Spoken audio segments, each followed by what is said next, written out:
Good morning. So today we're going to be continuing subtracting polynomials. But first, what I want you to do is take a look at the do now and complete those two questions before we get started with our lesson. All right, so if we take a look here, we have our do now. And question number 1, we first need to distribute that -1. So we distribute, and we end up with, you rewrite the first one as negative 3x squared plus 5x minus 2. And after the distribution, you get negative 2x squared plus 1x plus 2. Then you need to combine your like terms, and we have negative 3x squared and negative 2x squared, which gives me negative 5x squared. 5x and 1x gives me 6x, and negative 2 and a positive 2 just cancel each other out. Looking at question number 2, we rewrite our first terms, so we have negative 4y squared minus 7. Then we need to distribute that -1. We end up with negative 3y squared plus 2y minus 9.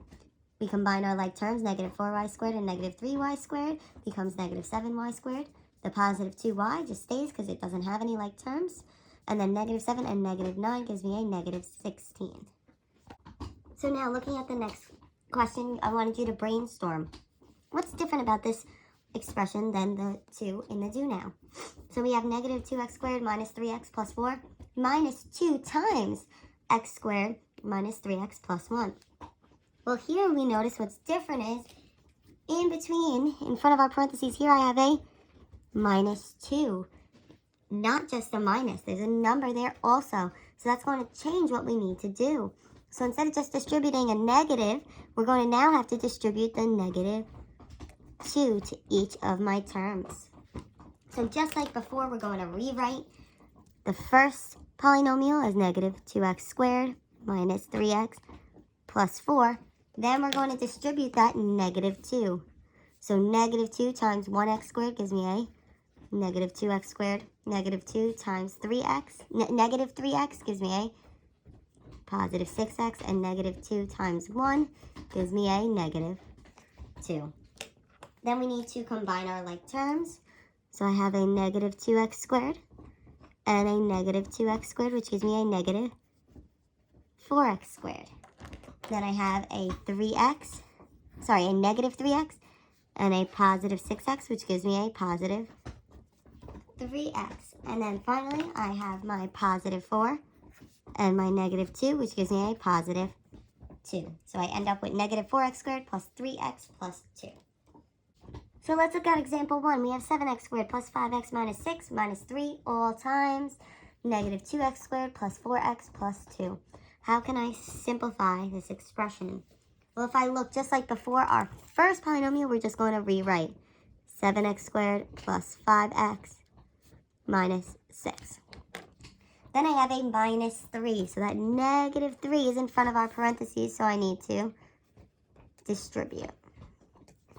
So I have negative 3 times negative 2x squared, which gives me a positive 6x squared. Negative 3 times a positive 4x gives me a negative 12x. Negative 3 times a positive 2 gives me a negative 6. Then we just need to combine my like terms. So I have 7x squared and 6x squared, and that gives me 13x squared. Then I have 5x and a negative 12x, which gives me a negative 8x. Then I have a negative 6 and a negative 6, which gives me a negative 12. And I apologize, this should be a negative 7x. That was my fault. All right, so then we need to name it. So my degree, what's the highest exponent, is a 2 here. How many terms are there? There are 3 terms. That makes this a quadratic trinomial. So let's look at question number 2. We want to follow the same steps. So the first polynomial, we're just going to rewrite. So I have negative 2, y to the 4th, plus 6y minus 3. Then I have a minus 4 there. So what I need to do is I need to take the minus 4 and distribute it to each of my terms in my parentheses. So negative 4 times negative 4y to the 4th gives me a positive 16y to the 4th. Negative 4 times 2y gives me a negative 8y. And negative 4 times 1 gives me a negative 4. Then we need to combine our like terms. So I have negative 2y to the 4th and 16y to the fourth, which gives me a 14y to the fourth. I have a positive 6y and a negative 8y, which gives me a negative 2y. And then I have a negative 3 and a negative 4, which gives me a negative 7. So my degree, or my highest exponent, is a 4. There are 1, 2, 3 terms, so this makes it a quartic trinomial.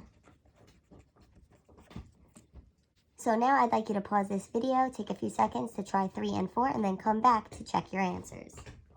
Alright, so look, question number 3. We needed to rewrite our first polynomial, so we rewrite it as 2x cubed plus 8x squared minus 2x minus 8. And then we need to distribute that negative 2. And we ended up with negative 10x cubed plus 8x cubed plus 12x minus 6.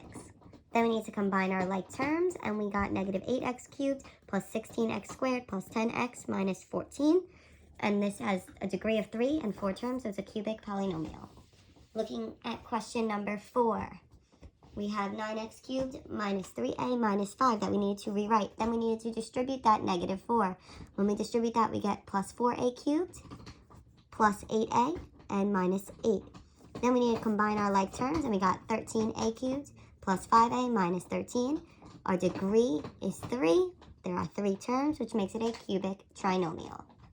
So now I would like you to take a few seconds, pause this video, try 5 and 6, and come back for your answers. Alright, so look at question number 5. We need to rewrite our first polynomial, negative 2x cubed minus 7. Then we needed to distribute that negative 5. When we do that, we get negative 5x to the third plus 10x minus 15.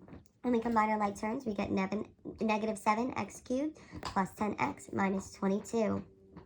Then, it is a polynomial to the third degree, and there are 3 terms, which makes it a cubic trinomial.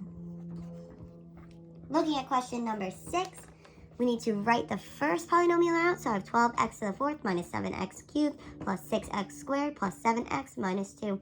Then we need to distribute that negative 3.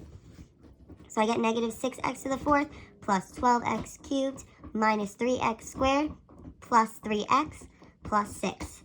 When we combine our like terms, I get 6x to the fourth plus 5x cubed plus 3x cubed plus 10x plus 4. It's to the fourth degree, and there are 5 terms, which makes it a quartic polynomial. If you have any questions, please feel free to comment them on this video.